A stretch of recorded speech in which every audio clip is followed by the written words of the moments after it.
Hello, YouTube. What is up, chat? Um, Welcome to Psychedelic Coach, where I document psychedelic and also non psychedelic methods of relief from addiction, ADHD, anxiety, depression, trauma, and also methods for spiritual growth. So I like to journal today. I'm going to show you some journaling. I'm all about sort of psychological, physical, and spiritual healing, and something of interest to some of you on the psychedelic front will be um, that I'm going to start some psilocybin microdosing, like a fresh course, so to speak, of that in about 4 or 5 days, 3 to 5 days, something like that. Once I've done my current, I'm doing like a Christ oil cycle at the moment, which is a Christ oil cycle happens once a month for everyone on a specific timing, and it releases natural DMT and cerebrospinal fluid from your brain without exogenous or external psychedelics. So Terence McKenna was right. You are always carrying. You just need to know um, how to sort of utilize it. And actually, there's a guide for that on my website, ayahuascaeasy.com. If you go to guides and then Christ oil cycle, you will see there a text guide,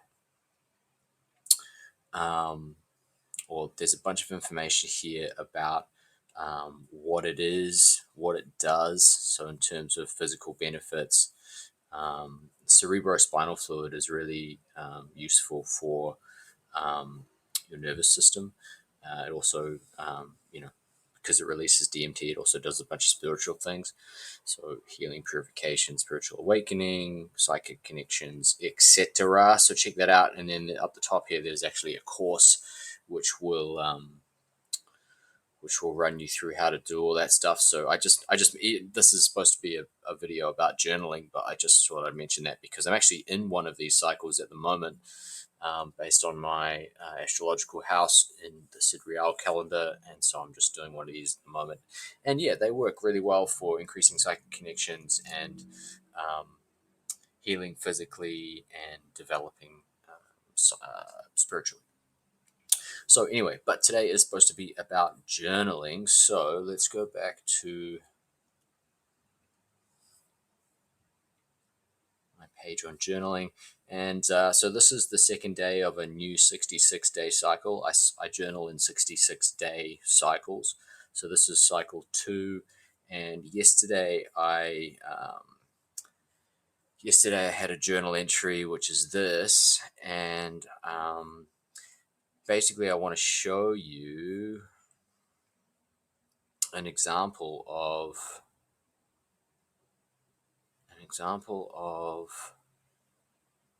how this journaling technique can be useful for spiritual development. Because yesterday in my journal entry, I started to notice that I kind of have this like aspect to my personality, and I noticed this after I was interacting with someone on social media. Um, well, let's take a step back before I explain this. Journaling in general, via this process that I've outlined here, which you can access at this page. I'll drop a link down below. When you journal in this fashion, you you're basically observing the things that you did the previous day, and you're noticing how you feel and where you maybe didn't do a task and how you were feeling around that particular time. You're also just sort of writing about the previous day in terms of your emotions and things. And so what that does is that it brings the unconscious to the conscious. The things that we're like unconsciously aware of from our lower natures, in a spiritual sense, where all humans are like in a progression from like lower natures to higher, um, deified or godlike sort of natures, right? Like over many, many lives. I'm talking about. I'm not talking about like becoming a god in this life or anything like that. I just mean like in our like slow progression spiritually over many, many lives, many, many incarnations. Um, we have a progression towards deity from the lower aspects, right? And so the lower aspects have a bunch of like unconscious behaviors that we do unconsciously, and they're sort of our more animalistic, egotistical sort of natures. And this process of journaling can help you shine the light of consciousness on those unconscious patterns, and in that way it brings the unconscious to the conscious, and we slowly understand and foresee and work around and fix our unconscious negative patterns. And that is like a slow, day by day, but very effective transition towards those sort of higher aspects. And so yesterday I was filling out this form, and I noticed, I just want to show you this because it's a good example of how the conscious becomes unconscious. So I was having like not quite an argument, but like on the verge of an argument, kind of on social media. We were discussing religion and Christianity and stuff, and I noticed that like something that he said in the exchange was quite revealing to me, because he was saying that some people, like for example me, they have like he was saying like a Luciferian sort of aspect to them, and he was a bit confused, I think, as to what Luciferianism actually is, um, but it did make me think that what I believe one aspect of Luciferianism is to have an ego, and you're often very, very intelligent as a Luciferian, and so when intelligent people, just just by their nature, when they know a lot, sometimes they don't have like humility. And so I'm a bit like this sometimes. Like I tend to get a little bit preachy and a little bit know-it-all-y sometimes. And so in my journaling, I had noticed this aspect of myself based on that little conversation um, on social media, and so I wrote about it in the journal, right? And so this is so what did I wrote? I'm sort of a know-it-all. While I might have a lot of information on certain topics, people don't necessarily want to hear it, and I kind of shove it down their throats. Um, and I should learn the sort of the the alchemy or the transition. There would be like the ego is kind of like a lower aspect, and in order to turn that into a higher aspect, I can use this kind of journaling to move move my awareness to those sort of unconscious lower aspects, and slowly sort of shine a light of understanding on them, so that in the future I sort of fix them, quote unquote, or sort of make them, transition them to a more deified sort of state, a higher state. And so, yeah, I sort of noticed that I had this desire to sort of like shove information down people's throats. And, you know, I, I kind of, I feel like I have very good pattern recognition, and this leads me to see a lot of things. Like I see patterns and things that other people don't sort of notice. But that's one thing. But then I'm kind of like, I kind of like am a bit forthright about how I sort of shove it down people's throats. So something for me to work on. Anyway, the point is that this journaling process. This is if you were journaling for mindfulness, you could do. This would be a good example of. Sorry, there's a siren going off in the background. This would be a good example of journaling with a mindful sort of practice in mind, right? Um, so yeah, just wanted to show you guys that. And then yeah, these videos are just, I'm just basically talking about journaling, and I'm filling out the journal, right? But I also wanted to say that if you have like ADHD, as I probably have, and sometimes you're a bit awkward in social situations, this kind of observation where you daily or several times a week, right? It doesn't have to be every day if you've got a super busy schedule. Um, Daily or several times a week, you could go back and you could do the same sort of like analysis on your social interactions, and slowly over time you would get better at social interactions, I think. And so that should reduce your sort of social anxiety and you'd feel more confident navigating the world. So yeah, anyway, I'm going to bang on some music and some 432 hertz music that I like to listen to when I'm on the computer writing sometimes. So yeah, I'm just gonna put this on, and you can just watch me fill out the journal for a bit. Drop a comment, um, ask a question, hit the like button, subscribe, all that good stuff.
And yeah, so I'll jump in and just give a little bit of commentary here.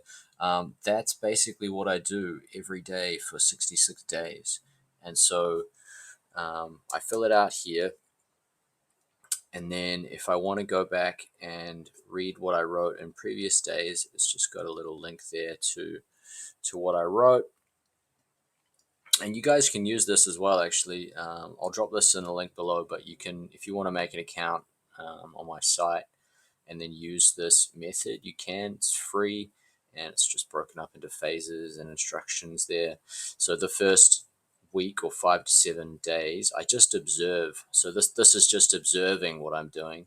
And then in the next phase, I'm going to figure out what I want to add to the 66 days. Every 66 days, I try and improve on all the things that I'm doing, right? So I study more Spanish, I study more Greek, I study more spiritual stuff, I do more exercise, blah, blah, blah, blah. Everything's just getting leveled up every 66 days. And the 66 days is based on in neuroscience. Some neuroscientists say that 66 days is the length of time that is needed in order to hardwire new neurology, and your habits are sort of built into your neurology, as is your emotional state and your sort of general sort of feeling or experience of the world. So what I found last 66 days was that, yeah, things massively improved in the first like 10 days or 2 weeks. And then the rest of the cycle of 66 days was just like repeating all the habits. And so slowly I've noticed that like things are getting better in terms of like ADHD symptoms and like just general sort of experience of the world, like anxiety's lower, depression is like is is like it like the the lower anxiety means that I don't spiral into depression as much. So yeah, that's always good. And when you're not feeling so depressive, then you actually have a lot more fun and a lot better days, and you slowly sort of improve your life. So anyway, I'll leave it there for now because I'm not sure if these videos are sort of too much rambling or not.